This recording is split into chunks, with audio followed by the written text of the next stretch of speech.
Assalamualaikum, halo teman-teman semua. Pada video kali ini, saya akan mengajak teman-teman semua untuk belajar mengenai Isra Mi'raj.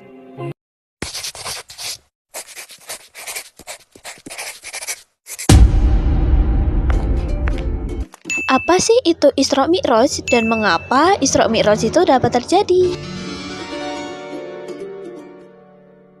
Namun sebelum kita lanjut, saya akan memberitahu apa sih materi yang akan kita bahas lebih dalam. Materi pertama yang akan kita bahas yaitu peristiwa Isra Mi'raj, dan yang kedua yaitu latar belakang peristiwa Isra Mi'raj, dan yang terakhir yaitu tanggapan masyarakat Mekah terhadap peristiwa Isra Mi'raj.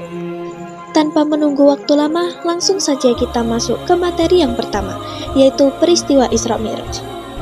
Sebelum kita lanjut ke materi-materi berikutnya, kita harus tahu dulu nih, Isra Mi'raj itu apa sih?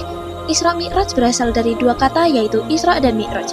Kata Isra mempunyai arti perjalanan Nabi Muhammad di malam hari, sedangkan Mi'raj adalah perjalanan Nabi Muhammad dari Masjidil Haram ke Masjidil Aqsa, lalu naik ke langit sampai Sidratul Muntaha.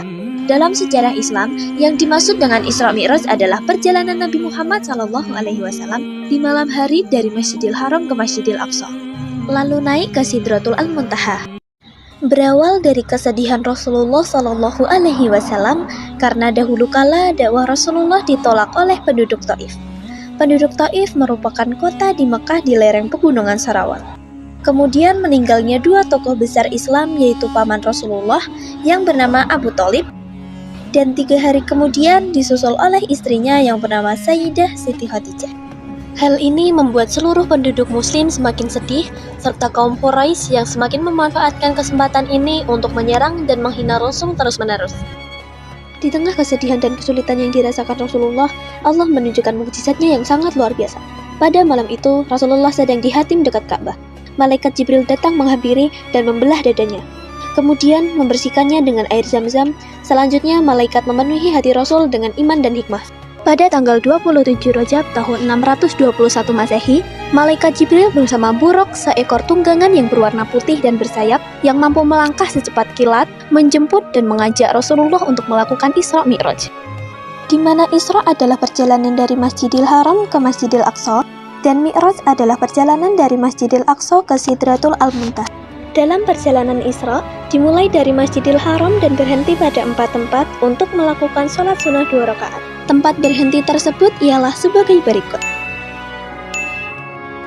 Yang pertama adalah kota Madinah, yang dimana di sana adalah tempat Rasulullah SAW melakukan hijrah. Yang kedua adalah Tursina, yaitu adalah tempat di mana Nabi Isa alaihissalam berbicara langsung dengan Allah Subhanahu wa Ta'ala. Dan yang ketiga adalah Baitul Lail.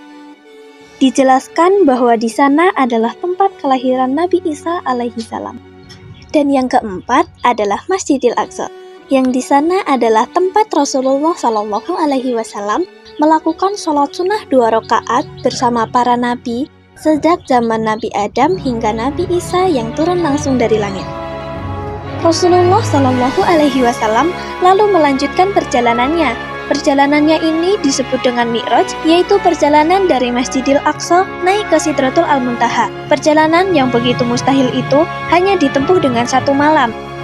Sesampainya di langit pertama, Rasulullah bertemu dengan Nabi Adam. Di langit kedua, bertemu dengan Nabi Yahya dan Nabi Isa.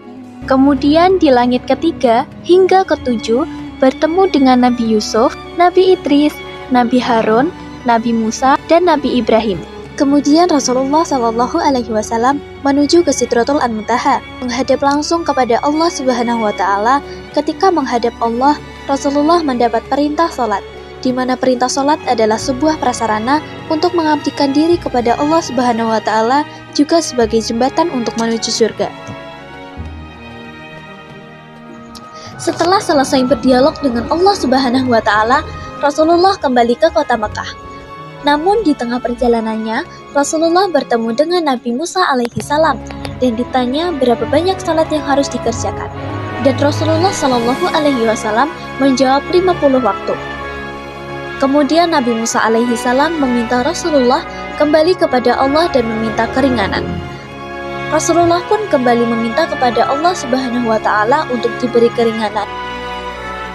Setelah pembicaraan yang panjang, perintah sholat pun menjadi 5 waktu, yaitu subuh, zuhur, asar, maghrib, dan isya. Setelah mendapat perintah sholat 5 waktu, Rasulullah diantar malaikat Jibril untuk kembali pulang ke rumahnya. Kemudian datanglah Abu Jahal ke rumah Rasulullah dan Rasulullah menceritakan kembali perjalanannya kepada Abu Jahal. Namun, Abu Jahal tidak mau percaya dengan apa yang dikatakan Rasulullah. Dan kabar tentang peristiwa Isra Mi'raj pun segera tersebar ke seluruh penjuru kota Mekah. Dan Abu Bakar, salah satu sahabat sekaligus tokoh besar, menyatakan bahwa dia percaya dengan apa yang dikatakan Rasulullah. Karena itulah Abu Bakar mendapat gelar As-Siddiq, yang memiliki arti membenarkan. Iman dan takwa kaum muslimin pun semakin meningkat, dan mereka saling berlomba-lomba dalam bersolat. Dapat disimpulkan bahwa tanggapan kaum muslimin terhadap peristiwa Isra Mi'raj bagi mereka yang mempercayai hal ini menjadi ujian keimanan dan menambah keyakinan. Namun sebaliknya, jika iman mereka tipis, mereka ragu bahkan menganggap bahwa Nabi Muhammad menyebarkan berita bohong dan ada yang kembali menjadi kafir. Nah, cuplikan tadi adalah cerita tentang Isra dan Mi'raj Nabi Muhammad SAW. Semoga ini bisa menambah wawasan dan memperluas iman kita terhadap Islam. Amin. Dan semoga kita dapat bertemu lagi di kesempatan lain waktu.